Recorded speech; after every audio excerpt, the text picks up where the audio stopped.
वहीं बांदा में भी 11वें अंतर्राष्ट्रीय योग दिवस की तैयारी लगातार चरम पर देखने को मिल रही है। अब ऐसे में अंतर्राष्ट्रीय योग दिवस और वृहद वृक्षारोपण को लेकर अधिकारियों के साथ एक बड़ी बैठक की गई।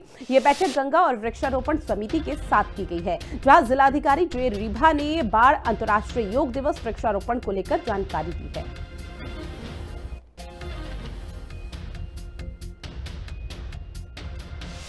करो योग रहो निरोग। जी हाँ, जिस प्रकार से पूरे देश में योग दिवस की भव्य तैयारियां चल रही हैं, जनपद बांदा में भी उसी तरह की तैयारियां चल रही हैं। जगह जगह व्यवस्थाएं की जा रही हैं। योग दिवस को लेकर कैसे आगे बढ़ाना है, उसको एक लोगों तक पहुंचाना है। इसके साथ एक कार्यक्रम और है जहां पर वृक्षों को लगाने का है, जहां पर हर क्षेत्र के लोग, चाहे ग्रामीण स्तर का हो, प्रधान हो, अधिकारी हो, सभी लोग वृक्ष लगाएंगे। उसको लेकर खास बातचीत करते हैं जनपद बांदा की जिलाधिकारी महोदया श्रीमती जे रीभा जी हैं, उन हमारे साथ हैं और उनसे बात करते हैं कैसा प्रोग्राम है ये, और योग दिवस पर क्या प्रोग्राम रहेगा, वृक्षारोपण को लेकर क्या व्यवस्थाएं की गई, इन सारी चीज़ों को लेकर हम उन्हीं से खास बातचीत करते हैं। देखा जा रहा है कि मैम कैसे कार्रवाई की जाएगी, क्या कैसे प्रोग्राम रहेंगे, कैसे की व्यवस्था की गई है? वृक्षारोपण के बारे में मुझे बताना है तो जनपद में 64.9 लाख की टारगेट मिला है प्लांटेशन की। उसमें 25 लाख के आसपास हमें वन विभाग को करना है। बाकी जो 39 लाख का जो टारगेट है उसमें विभिन्न विभाग को करना है। उसमें सबसे ज़्यादा जो टारगेट है वो rural development and panchayat Raj department को है, जो ब्लॉक से और प्रधान के द्वारा करना है। तो इसमें हमारा 18 पौधशाला है और 18 पौधशाला में हमारे जितने टारगेट है उस हिसाब से प्लांट्स हैं। उसके अलावा शासन से हमें थीमेटिक प्लांटेशन करने के लिए हमें 7+1 ये 8 टीम में हमें थीमेटिक प्लांटेशन करने के लिए हमें निर्देशित मिला है।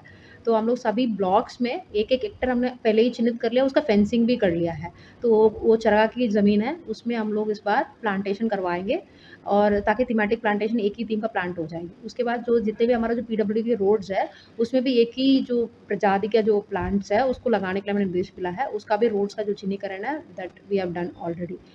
एंड उसके बाद जो जनपद लेवल में जो जितने भी मीटिंग्स करना है तो वो मीटिंग्स भी हम लोगों ने कर लिया है।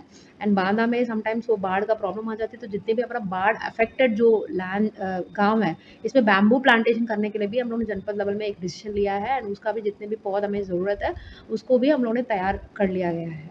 इतनी तैयारी। योग दिवस पर क्या कहेंगी? योग दिवस का जो शुभारंभ है वो 15 तारीख को हुआ है, जो माननीय जनप्रतिनिधि भी थे और वो हम लोगों ने अवस्थी पार्क में किया है। अब इसका जो मेन प्रोग्राम है वो 21 तारीख को होगा, वो पुलिस सिविल लाइन्स में होगा, उसका भी सभी तैयारी है। इसमें राज्य स्तर से हमें नोडल ऑफिसर सर भी आएंगे, वो भी योग दिवस में प्रतिभा करेंगे। और इसके अलावा कालिंजर जो हमारे फोर्ट है उसमें भी एक स्पेशल योग दिवस का एक कार्यक्रम होगा, वो भी एसडीएम और ईओ को निर्देश दिया है, वो भी उसका व्यवस्था करके अच्छे से कार्यक्रम संपन्न। ये थे हमारे साथ जे रीभा जी, जिनसे हमने खास बातचीत की और उन्होंने कहा कि जो तैयारियां हो पूर्ण रूप से तैयारियां कर ली गई हैं और साफ तौर पर जो वृक्षारोपण की एक स्कीम बनाई गई है, कैसे रोडों पर लगाना है, उनको लेकर मीटिंग की गई। मीटिंग के साथ साथ ब्लॉक स्तर तक की पूरी तैयारियां कर ली गई हैं। जिलाधिकारी महोदया लगातार मीटिंग कर लोगों को जागरूक कर रही हैं और साथ ही निर्देश भी दे रही हैं कि कैसे वृक्षारोपण को सफल बनाना है। बांदा से हिमांशु शुक्ला, हिंदी खबर के लिए।